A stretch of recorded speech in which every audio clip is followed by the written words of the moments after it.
తర్వాత బెంచీలు, chairs, tables ఇవన్నీ అయ్యాయి. మరి ప్రస్తుత రోజుల్లో హైయెస్ట్గా ఏసీలు గీసీలు ఉన్న కాలేజీలు చదువుతున్నారు.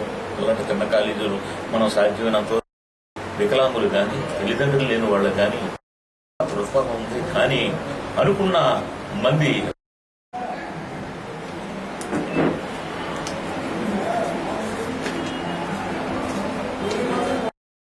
మా నాన్నగారి పేరు వెంకటరమణ.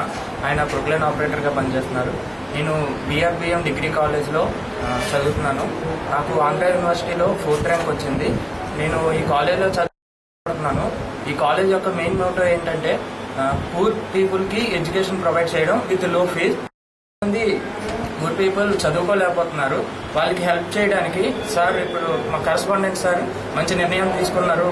BRBM కాలేజ్ అనేది ఎస్టాబ్లిష్ చేశారు. ఇక్కడ పూర్ పీపుల్కి మంచి ఎడ్యుకేషన్ ప్రొవైడ్ చేయడం. పూర్ణిమ, నేను BRBM డిగ్రీ కాలేజ్లో చదువుకున్నాను.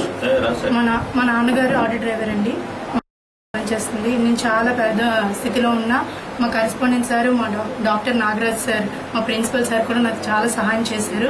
నేను చదువుకున్న 3 సంవత్సరాల్లో నా ఫీజు రాయితీ ఇచ్చారు. నా స్కాలర్షిప్ విషయంలో కూడా నాయుడు సార్ చాలా సహాయం చేశారు. అందుకని వాళ్ళందరికీ కృతజ్ఞతలు తెలుపుతున్నాను నా తరఫున. నాకు ఈ కాలేజ్ యొక్క ఉద్దేశం ఏంటంటే ప్రతి ఒక్కరు, మా కరెస్పాండెంట్ సార్, మా ప్రిన్సిపల్ సార్, ప్రతి ఒక్క